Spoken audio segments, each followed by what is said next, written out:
Hello. So, for those of you who don't know me, because we've gotten quite a few new Crow Conjuring members, and for people who are listening to this on the replays, I am Lexi.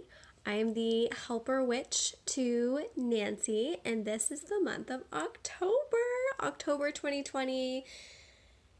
It's a weird time, guys. It's a really weird time, but that's okay. But I'm usually the person that does the tarot cast every single month. And last month I kind of took a break from it, trying to keep things fresh. And also I just needed a reset for myself. I think everybody should do like a little reset whenever they need it.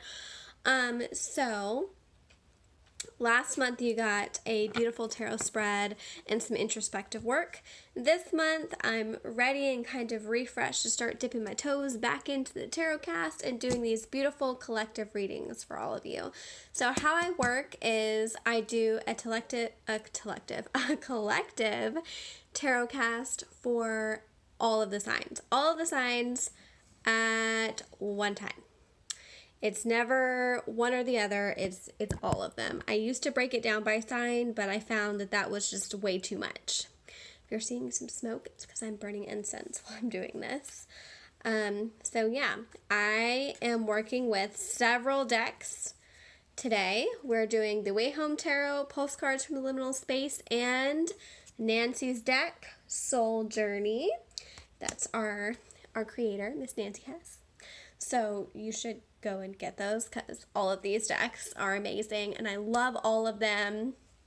And this is actually probably one of the last times I'm going to be using Way Home, just because I transitioned to a more darker deck as we go into winter and out of fall.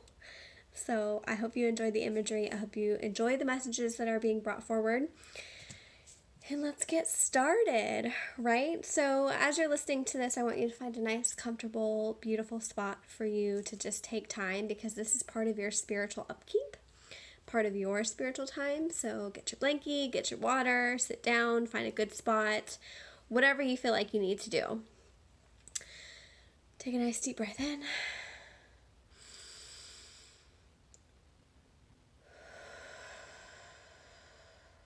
Get yourself just kind of relaxed and in the moment, and just being able to receive, being open to receive is key.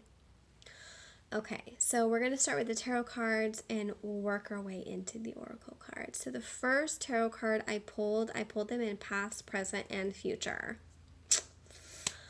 We got a little bit of a rocky time for October, and it's going to be okay. It's going to be, I keep saying it's going to be fine, because we're supposed to be rocky right now. This has been a shit year, and we're still kind of trudging through everything, and October is the month where the veil kind of, separates.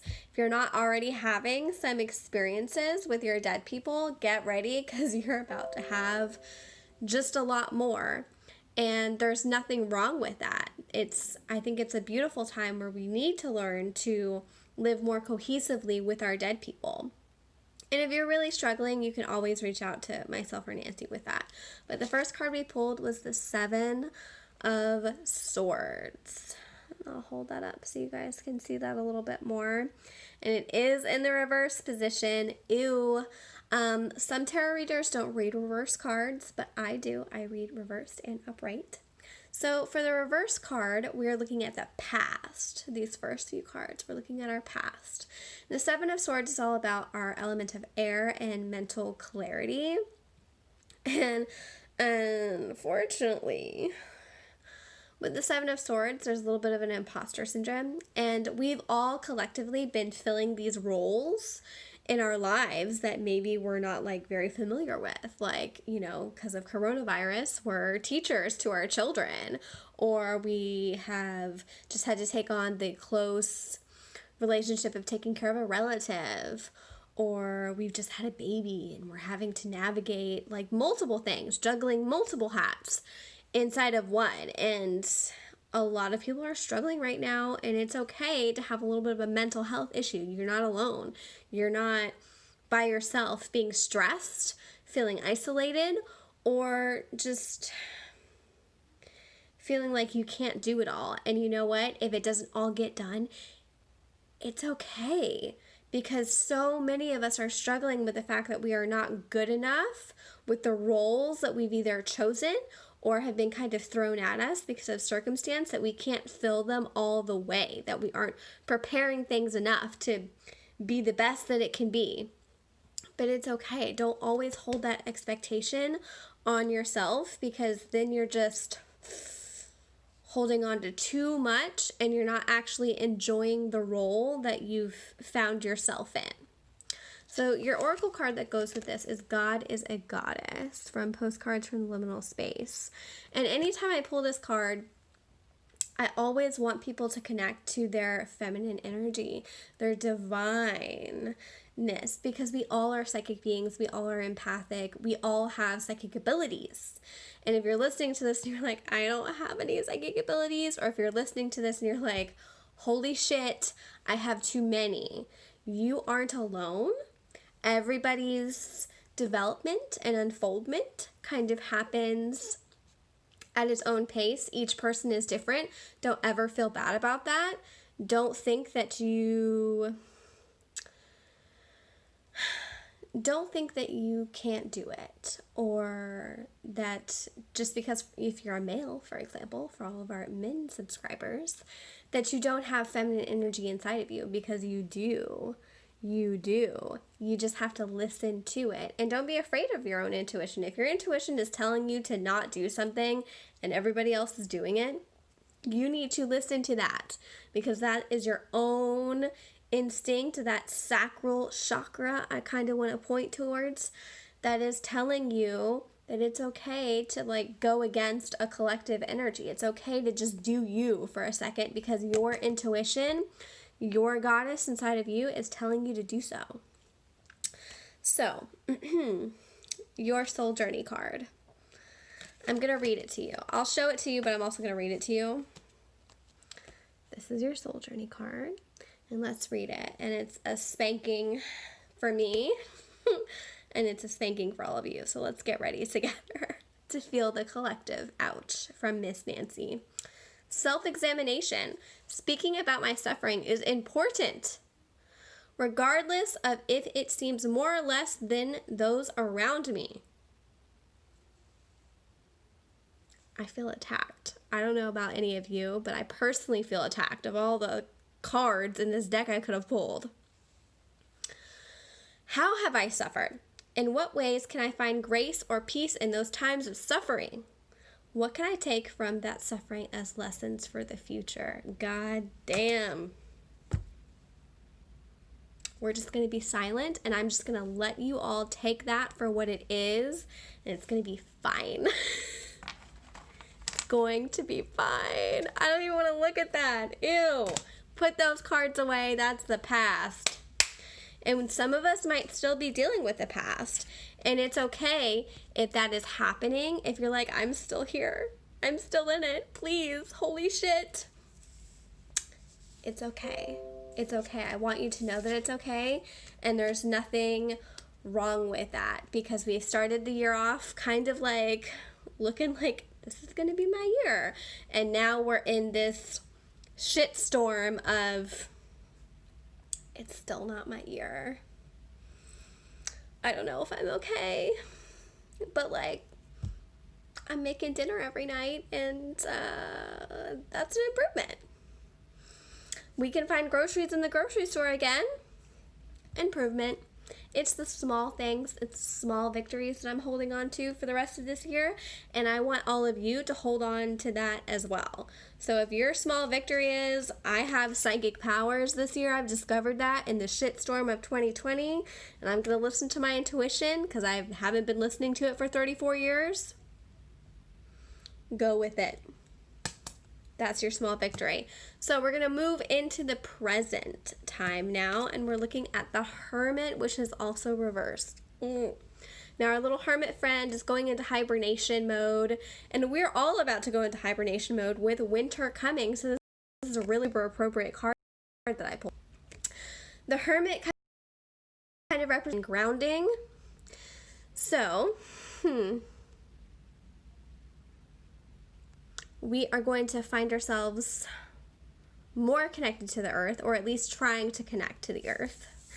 I say trying because this is a card that makes us look very inward, but I'm also looking at the oracle cards with this, so it's going to be a cute trick how this all relates, because the Hermit represents a very deep form of isolation.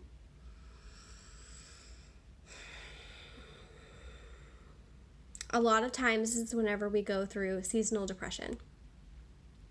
A lot of times things can be rough.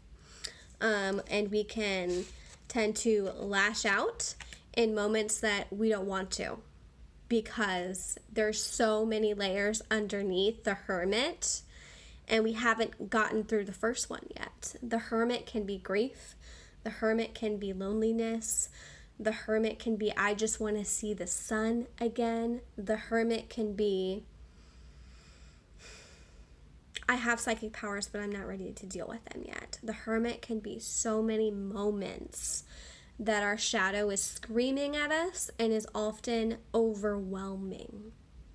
But just like you have a shadow side, so does everyone else.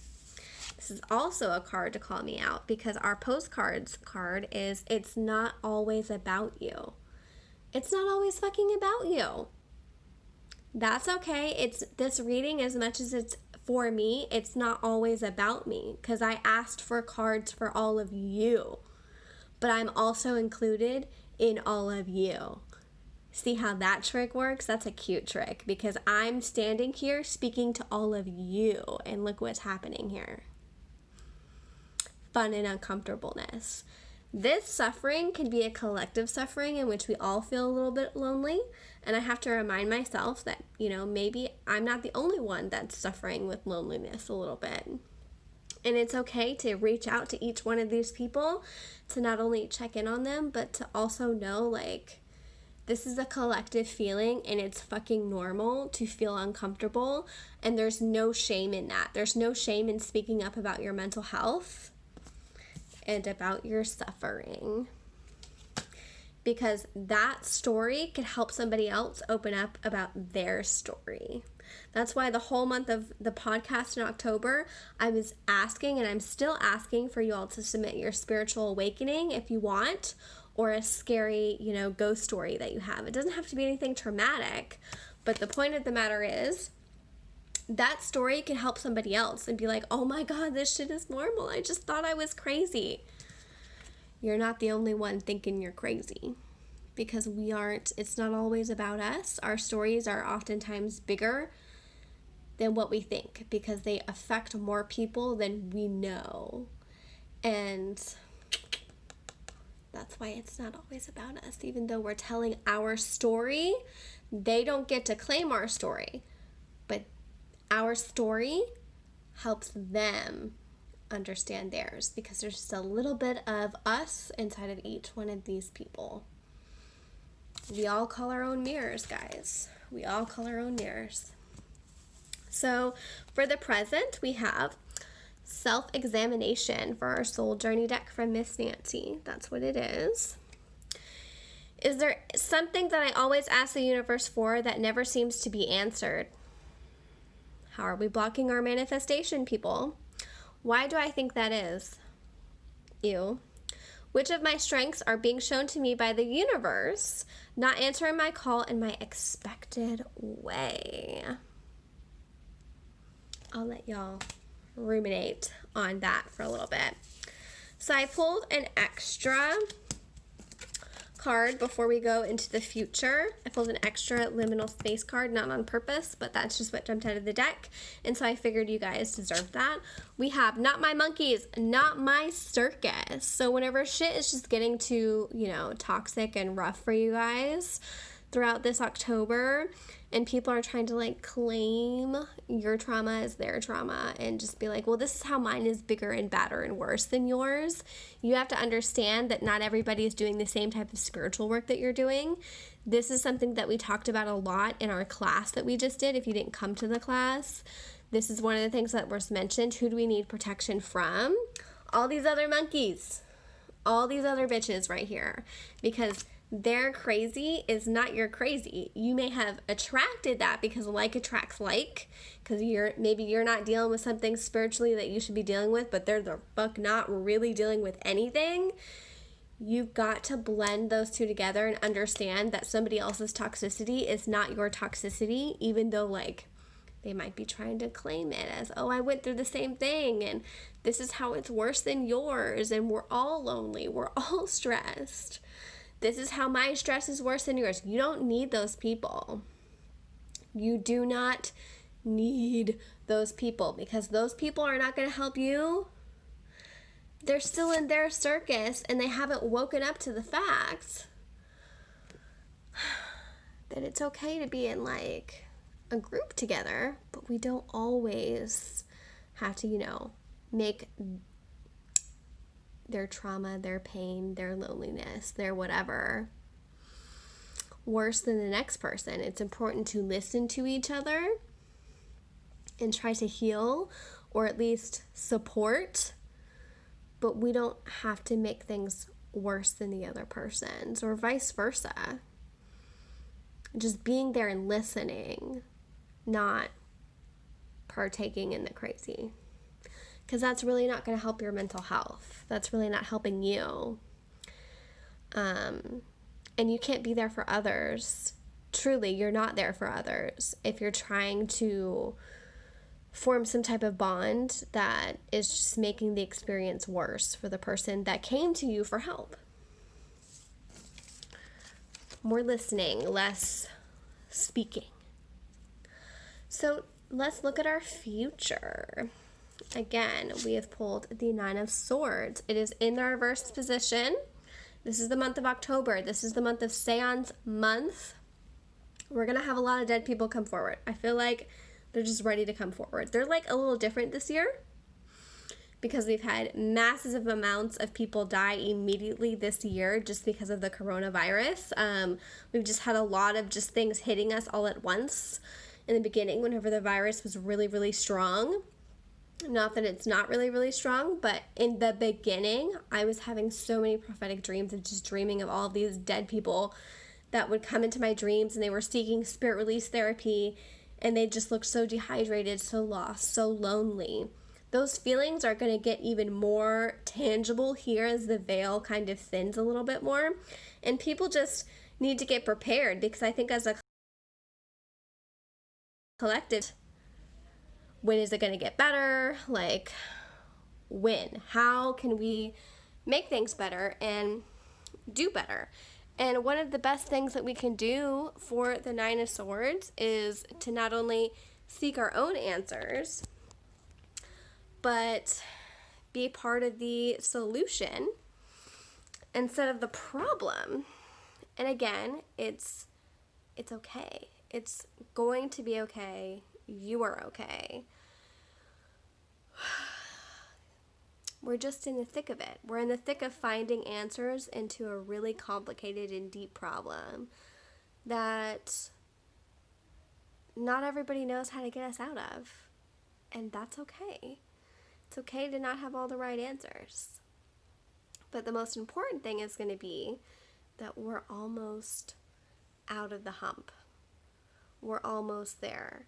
And during these kind of lost in the shadow moments, like, just be comforted in the fact that everybody is kind of here. We're in a holding pattern that is here.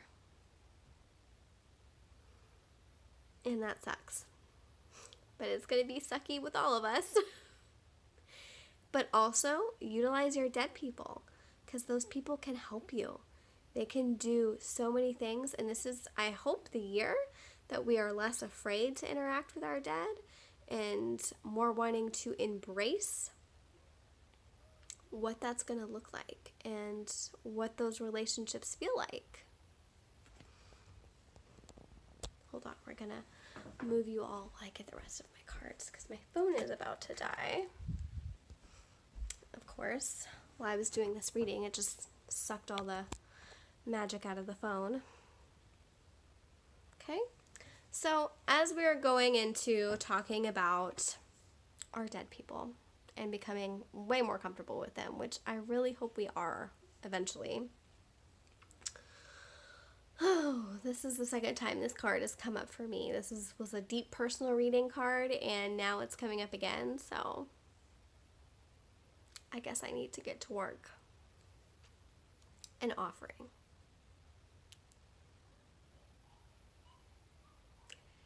If I were all of you, this is the month that I would build an altar to my ancestors. We're going to be doing an ancestor walk this month. This is the month maybe I build an ancestor to an ancestor. Maybe I'll build an ancestor. That'll be interesting. This is the month that I would try to build or construct an altar to you, to everything you've accomplished, to everything maybe you didn't accomplish. But the point of it is if you're asking things of the universe, you have to also give something back to the universe in return. It can't just be you're always asking for things. It has to be completely and utterly a give and take relationship. It can't be toxic. It has to be it's one of those moments where it has to be kind of love and lighty. And I don't love and light people. But it has to be a pure exchange. Otherwise, what you're getting back in return is messy. And you're having psychic problems. And things just don't feel good for you. I feel like that's a heavy card. Because that means I have work to do. And I'm not ashamed to admit whenever I have work to do. I embrace that. But that might look different for all of you. And that's okay too. So the last quote I'm going to leave you with is Soul Journey card. And it is a quote card from Miss Nancy. And it says, "Before the truth can set you free, you need to recognize which lie is holding you hostage." For myself, lately, this has looked like a lot of past life work that I've been doing. For you, it might be saying, okay, maybe I didn't get everything done today. Maybe dinner is late. Maybe I feel like I'm failing my kids. Maybe I feel like I'm failing my job. But the point of it is you're being honest to yourself. Maybe I'm the toxic person in the relationship. And now I need to step up and heal some issues. Heal where I was taught to be toxic. Heal where I thought being toxic was being loving or being appreciative or not setting boundaries is showing them love because I'm letting them be comfortable and venting. But maybe you need to throw some boundaries down because what they're venting about is triggering to you. And it's okay to be triggered. And it's okay to say, I can't hear about your horrible day today because I've had a horrible day of my own and I need to deal with that. I need to process that. All of these things are okay. And I think at the end of the month, what I want to leave you guys with this tarot cast is that we hold space for our dead people because they can be another tool. They are a part of us and some of them want to help us. And I don't want you guys to have fear in that. And 2, hold space for yourself, hold space for your mind, for your body, for your spirit. And try to have a little bit more of a forgiveness with yourself. Because Spirit wants to meet you with kindness. And I've been hearing that over and over and over again with my spirits. We're ready to meet you with kindness. Connect with kindness is what they said to me. Connect with kindness. And as we end the year of 2020 with so much craziness, as cheesy as it sounds, even if you can only connect with kindness to yourself, try it. Try it for this month. Your healing journey is yours, and so I hope you have enjoyed this tarot cast for October. If you have any questions, comments, need anything, I'm at What's in the Brew on Instagram.